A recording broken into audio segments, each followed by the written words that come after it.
think one of the biggest challenges for me after we were married was the first year he worked for a judge on the Supreme Court, and then we moved to Seattle. We lived in a little town called Olympia, and then we moved to Seattle and he joined the law firm and was trying to make partner, and he did work long hours. And Bob was always home, especially after we had the children, and even when we were married at 6 o'clock. But then, like at 9 o'clock, he'd go back in his study and work again, and might work till 1 or 2 in the morning. So I think that was really hard for me because I felt alone.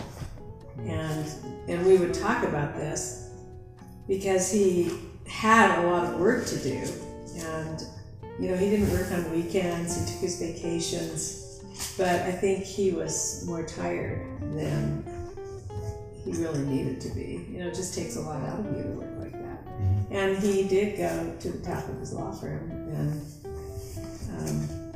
his law firm, people there knew that God was first in his family, and he was a great example. But I think in the early years we've talked about that we wish that we had lived differently that way, that he had not worked as many hours, and I don't know how we would have worked that out, but that was a challenge for me. Mm-hmm. Because I felt alone, and I was, I taught school for 5 years and taught elementary school, and so I was busy, but once we had children, it was much harder because I stayed home, and I really noticed that. So that was a challenge for me.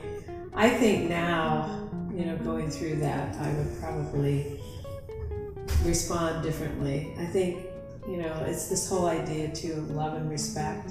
There's a great book out by, Eldridge? Is his name? Emerson Eggerichs. But it's about loving and respect, and a husband's to love his wife like Christ loves the church, and she is to respect him. So I think over the years I've learned how to say things in a much more respectful way, but I remember being frustrated about that and saying, oh, you have to work again, and he just had so much to do. And then when he would get, he had a trial a few times, and we were really busy then. So that was a challenge for me, and we kind of talked about it, and as you got older, you didn't work as many long hours, and you probably learned how to do things quicker. The family situations, the two families, was a challenge in our marriage. They were so different, and I've talked about that before, but that was a definite challenge for me. Don't tell them that I was totally accepting your family and you weren't totally accepting mine. And so it was hard to go down sometimes to listen to things that were said, and I would try to tell him, and he would say, this is the difference between a man and a woman. Just blow it. I just blow it off. I just go down and play pool in the basement and don't even think about it. And, and it would just pierce my soul. And so I was probably asking him, well, how can this be changed? And then one of the things I think is the most important thing, this isn't one with challenges, but we got in a Bible study with other couples right away in our marriage. And we got in a 2-7 Navigator Bible study, and we memorized 65 verses.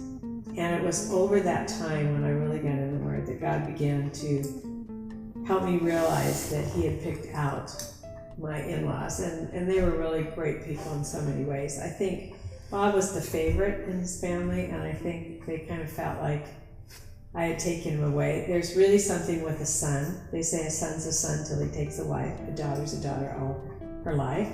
And that's because in the Bible it talks about you're to leave and cleave to her, because now you're the head of the family.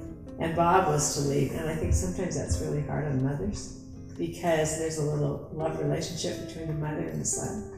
And I have a son, and he's done a great job of leaving and cleaving to his wife. But I think there was a little problem that way.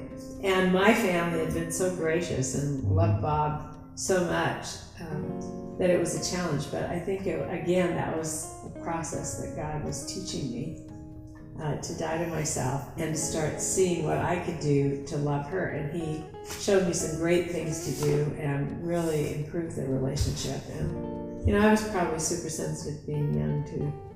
that I wouldn't have been as much. When we left here, it was really hard on her when we moved here. So, but anyway, that was a hard thing in those times. I think that was a challenge. Which again illustrates, because I was expecting you to respond like a guy would respond, like I had learned to respond to my mother, and not thinking you'll just get over it, get through it. But I wasn't making any effort to really help you.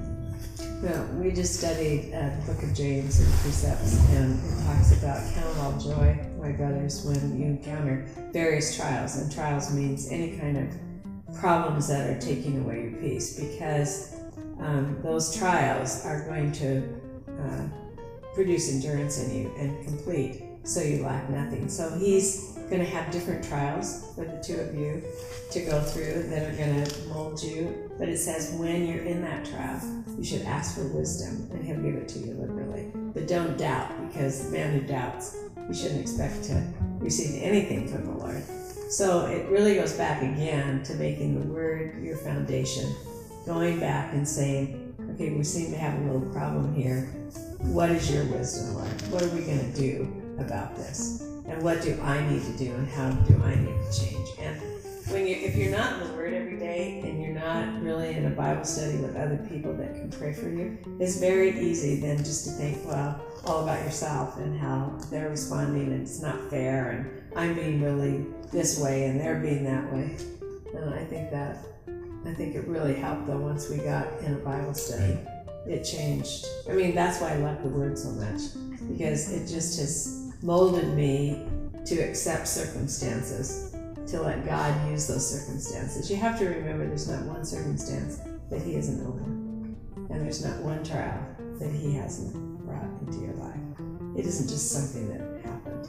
And so these things, like even the long hours with Bob, help me cling to the Lord more. And so that's why we're saying now to couples, don't give your whole life away to your work. And because of his hours, I mean, I had decided I wouldn't go back. That was a challenge for me because I loved teaching. But I realized that they would get my very best, and my children would get what was left over. And I just decided I wouldn't do that. So I stayed home and kids got your very best. Invested in the children and really helped him. And then now I look back and think how he was really testing us and really trying us all those years for this, for Moody Church and for what we're doing now. And so I think it's just praying about every single decision. And when the challenges come up, pray about them. There isn't anything that God can't do, because if He wants marriage to bring glory to God, and He wants the gospel represented, then He's going to help you in the biggest challenges you'll face.